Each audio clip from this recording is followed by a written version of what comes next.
Childbirth, it hurt 10,000 times worse than anyone ever told me it would.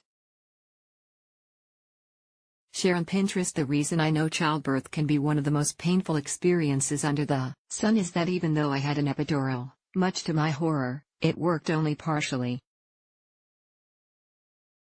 I'm guessing it half worked. There was definitely much of my lower body that didn't feel pain, but lots of other parts that did. Yes, I realize thousands of women give birth daily without drugs and experience the full pain of being in labor, but that's their choice, that's what they signed up for.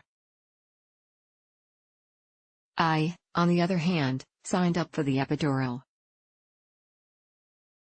And it was not everything I dreamed it would be. When I arrived at the hospital to deliver my first baby nearly 8 years ago, I'd been vomiting for a few hours and felt horrible, which I figured was typical for labor.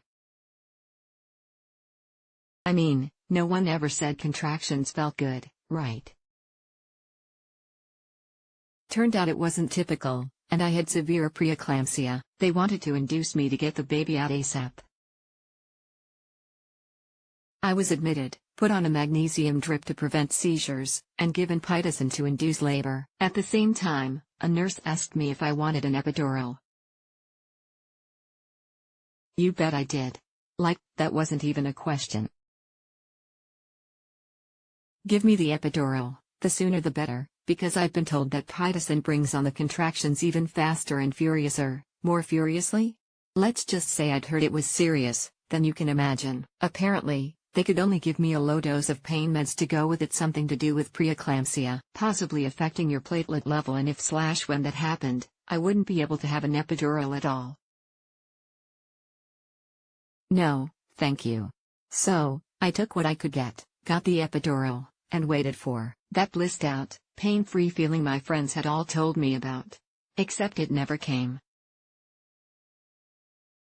The next 3 hours were a haze of trying to get me dilated and my water broken, all while the contractions came on hard. What fresh hell was this? Was it possible that my epidural wasn't really working? No one told me there was a chance the epidural wouldn't work. Was that even a thing? Turns out it is a thing. An estimated 12% trusted source of epidurals don't work as they're supposed to, and I was one of the lucky, not sure that's the word for it, ones. I don't know if the needle was placed incorrectly or if I just got a bum deal, but I remained in major pain for the rest of the delivery. Yes, there were parts of my pelvic region that were numb, and I was grateful for that. But it wasn't really that awesome since I was expecting all the parts to be numb, not just some of them. And for some reason, the place I was feeling the contractions the most painfully was in my vagina. I do not recommend this. This feeling went on for hours and hours. I was yoga breathing throughout, but nothing worked to alleviate the pain, no matter how many times the anesthesiologist came to add more meds to the epidural. My husband tried his best to help me through each contraction. The whole day is a blur in my mind because it went on for so long. I had a million tubes and wires running in and out of my body, and getting a magnesium drip makes you feel like you've been hit by a truck, but let me tell you, I remember the pain. You know how they say moms forget the pain of childbirth quickly, which is the only thing that enables them to have a second baby? 8 years later, I have not forgotten the pain. It was worse than anything I imagined, worse than any of my friends ever told me, mostly due, I imagine, to the epidural that never really was. In the end, I got lucky, as I was able to fully dilate and avoid an emergency C-section. But that meant I had to push, and pushing when your epidural isn't working is not awesome. It felt like one side of my body was numb, while the other experienced the full agony of childbirth. I distinctly recall thinking to myself, as I laid moaning on the table, I will never have baby number 2, not ever. I can't go through this pain again. I can't, and I won't. Spoiler alert, I did.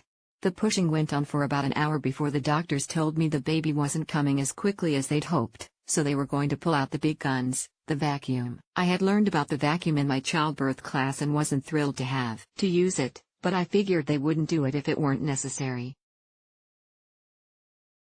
Let me tell you what's fun: two doctors trying to push something, a vacuum, into your vagina while you're desperately trying to push something, a baby, out. The pain was intense. I couldn't see much of what was going on down there, but as soon as they started trying to pull the baby out, the vacuum popped off of her head. That sure didn't seem right.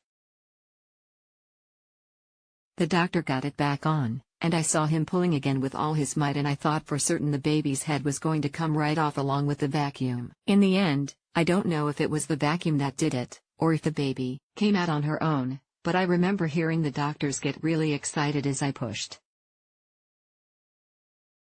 I felt something rip, my perineum, perhaps, and the next thing I knew, the baby was out. Nearly 2 hours of pushing with a non-functioning epidural was not fun, but she was out and she was here, and I felt a flood of relief that the pain was finally going to be over. At that point, I couldn't even fathom that I had a daughter, that I was a mom. All that mattered was that the pain was over. What I learned: if you want to get an epidural, by all means do. Just be prepared for the slight possibility that it might not work. It most likely won't happen, but it's good to have that knowledge just in case. I had no idea there was a chance of an epidural not working, so for me it was an incredibly rude awakening. Even worse, I didn't have many labor pain management methods in my arsenal since I didn't think I'd need them. So, no matter what kind of birth you're planning, a childbirth class is essential. You'll learn different laboring positions and breathing techniques that will be helpful, even if your epidural is less than stellar. Other tips like walking the halls, taking a shower, and getting massaged are all good too. And hey, even though I wasn't able to get out of bed while in labor due to the preeclampsia, I still got through it. The pain is intense and unlike anything you'll have previously experienced, but keep your eyes on the prize, breathe, and remind yourself that labor has to end eventually. And you get a baby in the end. A big win.